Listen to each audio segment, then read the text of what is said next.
कर भगवान की यह पवित्र भूमि और उस बीच में भादों के महीने में शिव तत्व की प्राप्ति। भादों के महीने में, जिस भादों के महीने में भगवान श्री बलराम जी महाराज का प्रागट्योत्सव हुआ, जिस भादों के महीने में भगवान कृष्ण का जन्मोत्सव हुआ, जिस भादों के महीने में राधा रानी का जन्म महोत्सव हुआ, जिस भादों के महीने में भगवान श्री गणेश जी महाराज का जन्मोत्सव हुआ, जिस भादों के महीने में सप्त ऋषियों की प्रागट्यता का प्रतीक रहा, जिस भादों के महीने में केवल भक्ति का ही एक तत्व निश्चित होता है, उस भादों के महीने में आपको हम हरि और हर की भूमि कहते हैं, जिसको हम शिव और शक्ति की भूमि कहते हैं। ऐसी पवित्र भूमि पर शिव पुराण की कथा श्रवण करने के लिए बैठे। काम हो रहा है, मेरा क्यों नहीं हो रहा? तो विश्वास रखकर 5 सोमवार, 6 सोमवार, 7 सोमवार इसको कर देखिएगा। गणेश जी का स्थान जहां से पानी बहता है उसके सीधे हाथ पर, वहां पर एक बेलपत्र समर्पित कर थोड़ा सा जल वहां समर्पित करिए। षडानंद कार्तिकेय का स्थान एक बेलपत्र समर्पित कर थोड़ा सा जल वहां समर्पित करिए।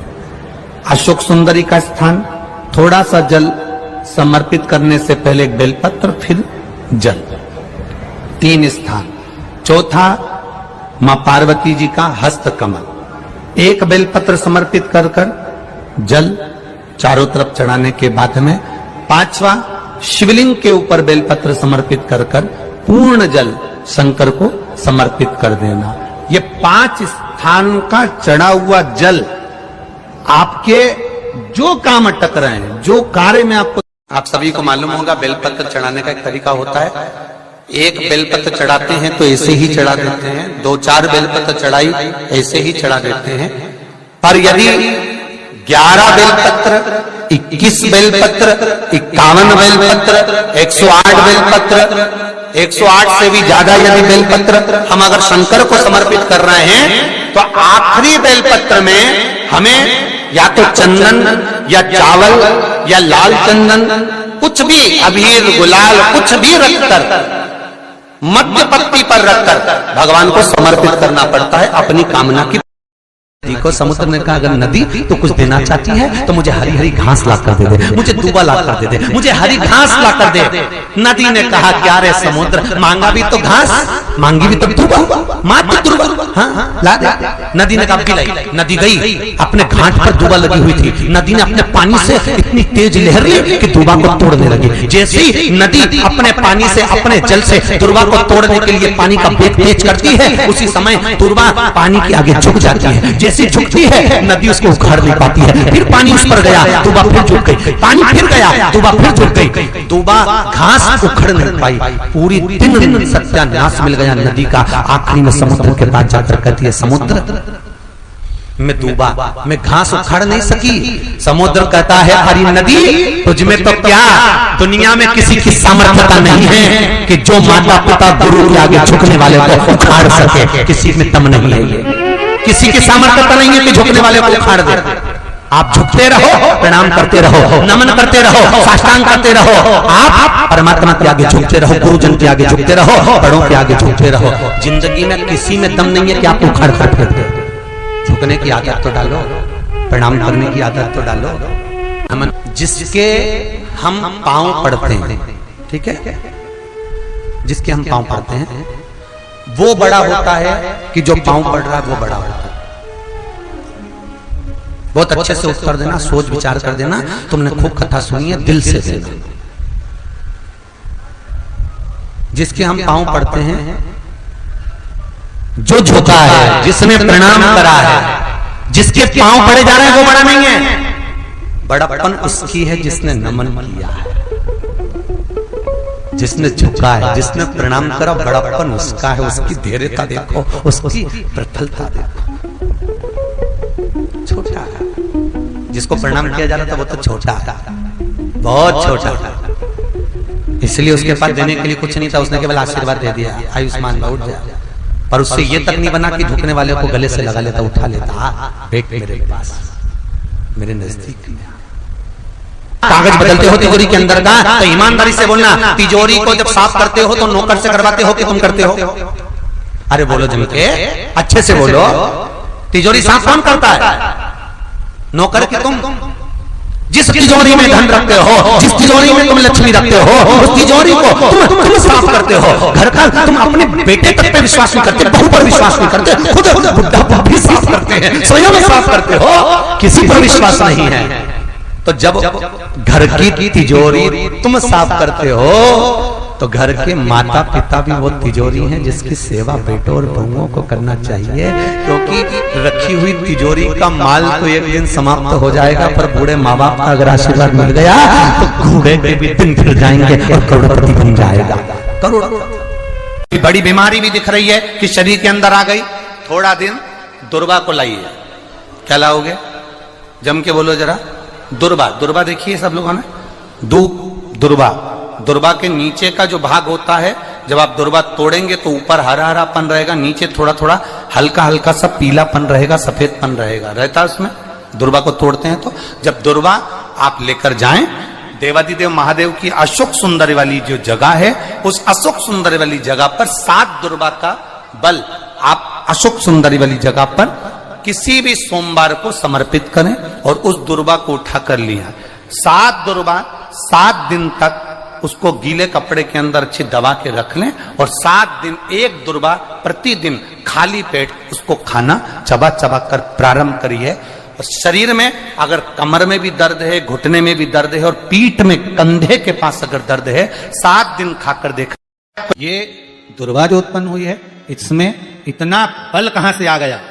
शंकर भगवान बोले रहे हो इंद्र, तुम्हारे अमृत से भी बड़ी प्रबल है ये दुर्वा। जिस समय पर अमृत का कलश निकला, उस अमृत के कलश को देवता लेकर जा रहे थे, ले जाते राक्षसों से छुड़ाकर सबसे पहले इन्होंने समुद्र के किनारे पर इसको छुपाया। उस जगह पर भगवान विष्णु की जंघा के रोम पड़े थे जिससे दुर्वा उत्पन्न हुई थी। उस दुर्वा पर इस कलश को रखा, रखते ही एक देवता ने उसके उठाकर देखना चाहा तो उसमें से थोड़ा सा भाग अमृत का नीचे गिर गया, जो दुर्वा पर पड़ गया। और आगे गए, फिर इसको छुपाया, वहां भी दुर्वा थी। फिर और आगे गए, वहां भी दुर्वा थी। सुन इंद्र, तेरे को जो अमृत मिला तूने एक बार में पिया। ब्रह्मा को जो अमृत मिला वो ब्रह्मदेव ने एक बार में पिया। वरुण को जो अमृत मिला वो एक बार में पिया। पर इस दुर्वा को जो अमृत मिला वो 5 बार मिला। इसलिए 5 दुर्वा लेकर तू गणेश के पास जा और उसको दे, क्योंकि ये 5 अमृत के कुंड से भी प्रबल है। ये 5 अमृत के कुंड से भी प्रबल है, लेकर जा तू ये दुर्वा। और इंद्र ने दुर्वा दी, गणेश जी को खिलाई। जैसे खिलाई, गणेश जी के भीतर की जो अग्नि थी वो समाप्त हो गई।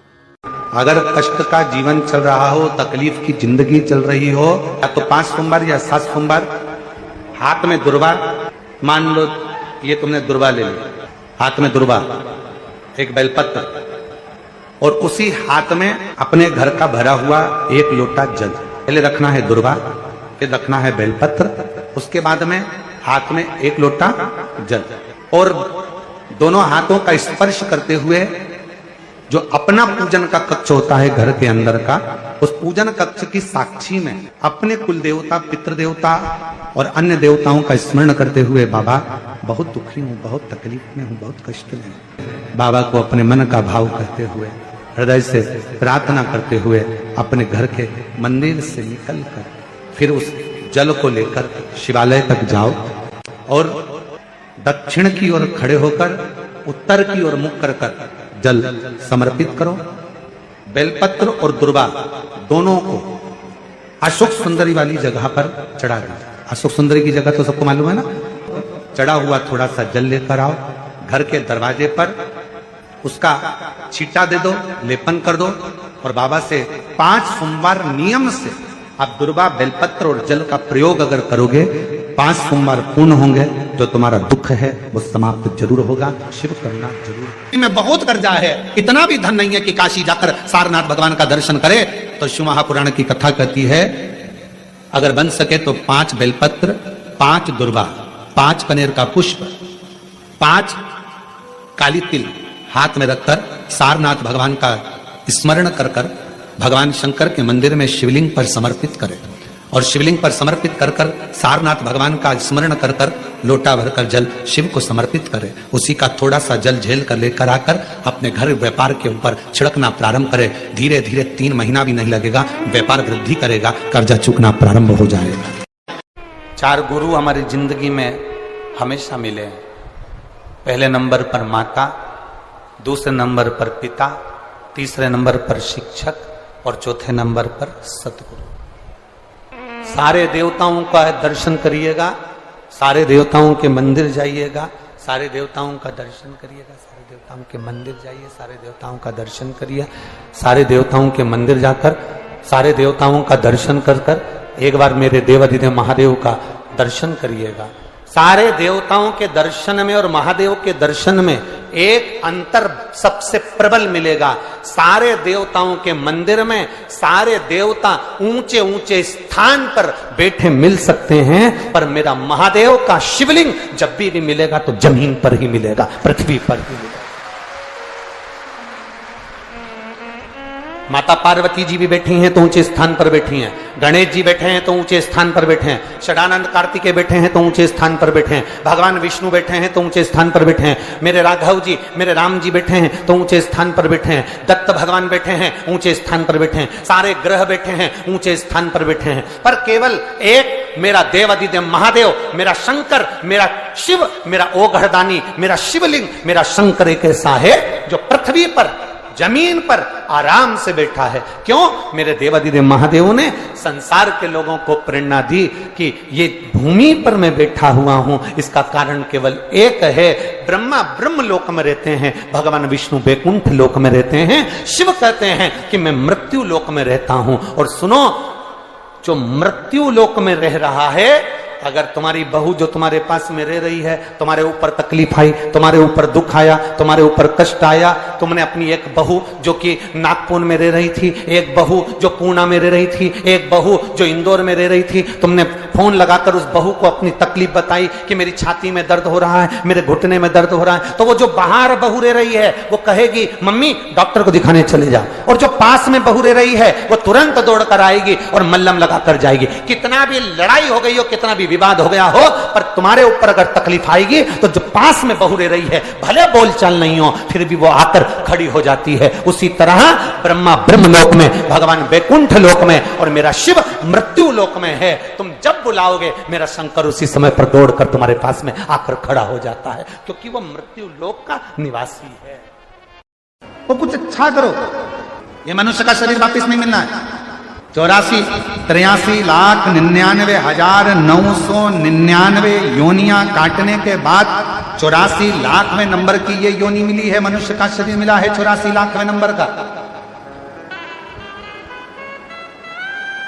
और इससे पहले जितनी योनियां थी, खटमल बने, मच्छर बने, झिंगुर बने, छिपकली बने, चूहा बने, मुर्गी बने, बकरी बने, मेंढक बने, कीड़ा बने, ना जाने कितनी कितनी योनियां आपकी और हमारी पूर्व में रही होगी। और अब भगवान की बड़ी कृपा से ये मानव की देह मिली है, मानव की,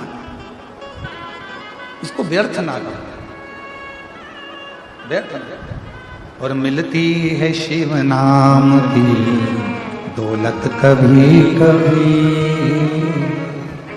होती है अपने भाग्य से शिव पुराण कभी कभी। ये उनकी कृपा है, उनकी उदारता, उनकी करुणा है, जिसके बल पर यह हमको प्राप्त हुआ ही मिला। और हम इसको व्यर्थ गवा दें, हम इसको व्यर्थ गवा दें, ये कहा मिला। बजो, स्मरण करो, कीर्तन करो, मंत्र जाप करो, नाम जाप करो, कर्म करो, अपने अपने घर में रहो, खूब कमाओ। शुरू में कथा में कहा था तुम्हारी कैपेसिटी से ज्यादा कमाओ, 4 गुना ज्यादा कमाओ, पर इतना याद रखना जितना कमाओ तुम भले 1 रुपया किसी को दान मत करो, किसी को मत दो, पर अपने ऊपर खर्च जरूर करो। पूछेगा कि नीचे बड़ी मुश्किल से 83,99,999 योनियां काटने के बाद ये 84,00,000वें नंबर की योनि मिली थी, नीचे जाकर तूने एंजॉय कितना करा, भजन कितना करा, कीर्तन कितना करा, मंत्र जाप कितना करा, अपनी मस्ती में कितना जिया, प्रसन्नता में कितना जिया।